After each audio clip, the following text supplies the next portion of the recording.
दोस्तों इस वीडियो में बात करेंगे एनएचपीसी शेयर के बारे में। देखो दोस्तों, एनएचपीसी के अंदर अभी के टाइम बड़ी रैली नहीं बने, डेली बेसिस अपने वीडियो भी आते हैं। देखो दोस्तों, अभी के टाइम एनएचपीसी में क्या करना चाहिए, क्योंकि देखो बड़ी रैली नहीं आ रही तो लोग यहाँ पे पैनिक हो रहे हैं। कई इन्वेस्टर ने सेल भी कर दिया है, कई लोगों ने बड़ी पोजीशन भी बनाई हुई है। एंड मेरे पास कमेंट में भी आता है कि भाई मैंने इतने लेवल पे बाई किया, मेरे को क्या करना चाहिए। दोस्तों देखो, मैंने आपको एक चीज पहले भी क्लियर कर रखी कि बजट से पहले हमें खासकर जो आपके पीएसयू शेयर है इनमें गलती नहीं करना है, क्योंकि हाल ही के अंदर देखो, मान के चलो अगर हम यहाँ पे बेच भी देते हैं तो भाई बड़े प्लेयर तो खरीद रहे, जैसा कि म्यूचुअल फंड का आंकड़ा हाल के अंदर देखने को मिला कि म्यूचुअल फंड ने दोस्तों यहाँ पे एनएचपीसी के अंदर खरीदारी स्टार्ट कर दी है। तो जब बड़ा प्लेयर खरीद रहा है, रिटेल बेचेगा, तो भाई प्रॉफिट कौन लेके जाएगा? प्रॉफिट बड़ा प्लेयर लेके जाएगा, क्योंकि भाई वो अभी के टाइम सस्ता मिल रहा है, वो खरीद रहा है। अब जैसे ही दोस्तों स्टॉक को मतलब यहाँ पे तेजी आएगी तो रिटेल उसकी तरफ आकर्षित होगा एंड स्टॉक को ऊपर ले जाके बेच देगा। मान के चलो अभी के टाइम ट्रेड कर रहा है 102 रुपए पे, अब यहाँ पे रिटेल तो बेचने में लगा हुआ है, रिटेल को नहीं खरीद रहा क्योंकि भाग नहीं रहा है। अब इसी टाइम आपका बड़ा प्लेयर इंटर होगा, म्यूचुअल फंड एफआईडीआई जो भी है, एंड वो खरीदेंगे एंड उसके बाद उस स्टॉक को तेजी में लेके जाएंगे 150 रुपए के आसपास। जैसे ही गया, अब वहां पे रिटेल को लगेगा कि भाई 200 रुपए जाएगा। अब जैसे ही रिटेल पकड़ेगा, स्टॉक वापस 120 आ जाएगा, प्रॉफिट बुकिंग दिखा देगा। तो ये गलती करते हैं यहाँ पे, तो ये गलती अभी के टाइम हमें नहीं करना है, क्योंकि अगर हमने पोजीशन बना रखी है, चाहे हमने पोजीशन यहाँ पे 110 रुपए पर ही क्यों बनना ही बनाई हो, हमें बजट से पहले गलती नहीं करना है। क्योंकि जो बजट है वो बजट हमें 22 जुलाई के आसपास नजर आने वाला है। क्योंकि देखिए, जो गवर्नमेंट है ऑफिशियली अपडेट तो नहीं है, बट बड़े फिलिप्स नोमा की रिपोर्ट के अकॉर्डिंग कहा गया है कि 22 जुलाई के आसपास हमें बजट देखने को मिल सकता है। एंड इस बार दोस्तों इंफ्रा के अंदर सबसे ज्यादा इन्वेस्टमेंट किया जा सकता है, ऐसा अनुमान है। जिस प्रकार पिछले अगर गवर्नमेंट का इतिहास उठा के देखें तो इंफ्रा को जिस तरीके से गवर्नमेंट सपोर्ट करी, इस बार उससे भी ज्यादा हमें इंफ्रा के अंदर देखने को मिल सकता है बड़ा निवेश।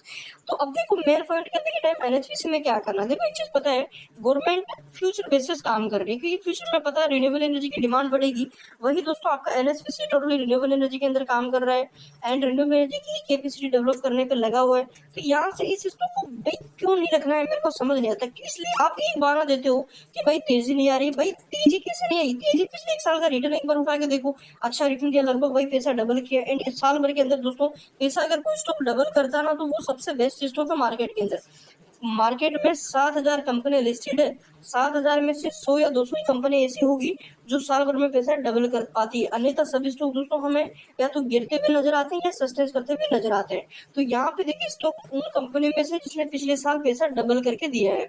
और वो बता दो, मैं मार्केट में दोस्तों लाइफ टाइम हाई के आसपास मार्केट करंटली ट्रेड कर रहा है, फिर भी तेजी नहीं आती। तो ये एक सबसे बड़ा क्वेश्चन खड़ा होगा स्टॉक के ऊपर, भाई आखिर भागेगा कब? क्योंकि टाइम मार्केट भाग रहा है बट ये नहीं भाग रहा है।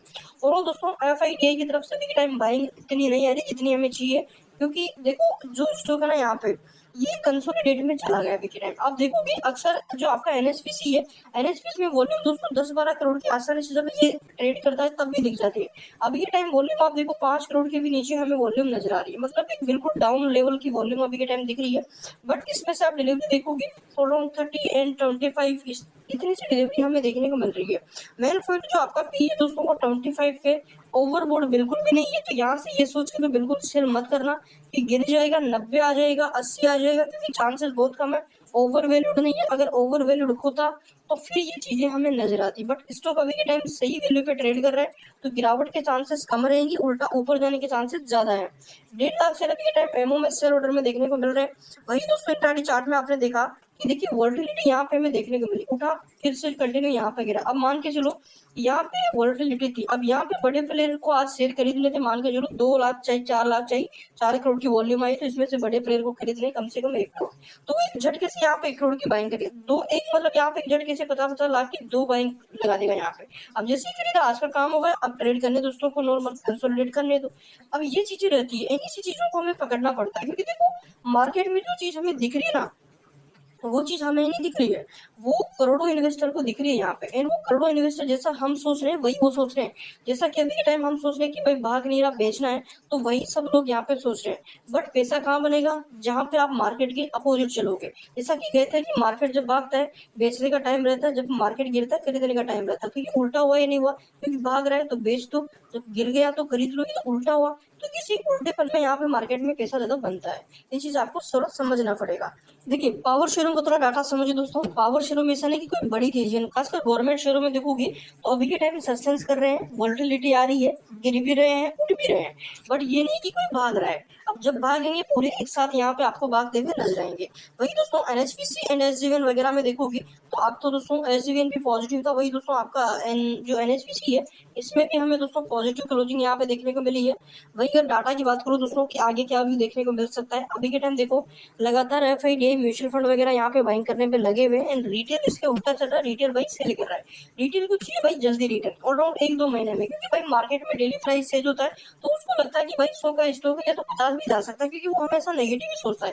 वो ये नहीं सोचेगा कि आने वाले 6 महीने बाद स्टॉक कहाँ जाएगा, क्योंकि 6 महीने में 2 क्वार्टर रिजल्ट आते हैं, कंपनी अच्छा प्रॉफिट करती है तो पी देखिए टाइम चल रहा है मान के चलो 25 का, तो पी आ जाएगा। अगर अच्छा रिजल्ट आया तो पी आ जाएगा अराउंड 15-16 के आसपास, इतना पिएगा। तो अगर फिर भी 25 भी जाता तो कम से कम भाई यहाँ से 160-70 का तो लेवल क्रॉस कर ही लेगा।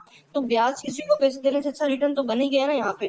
तो ये चीज है मेन इंपॉर्टेंट। अभी के टाइम 52 का आरएसआई चल रहा है बिल्कुल सही लेवल पे, यहाँ से आप देखोगे धीरे धीरे दोस्तों आपको स्टॉक ऊपर जाता हुआ नजर आ रहा है। तो बजट से पहले गलती नहीं करना है, बजट 22 जुलाई के आसपास देखने को मिल सकता है, तो ये चीज आपको ध्यान रखना है। अभी के टाइम कोई भी नेगेटिव अपडेट नहीं है, टोटली सस्टेंस कर रहा है, तो यहाँ पे अभी वो सस्टेंस कर सकता है। ऐसा नहीं कि कल बाउंस दिखाएगा।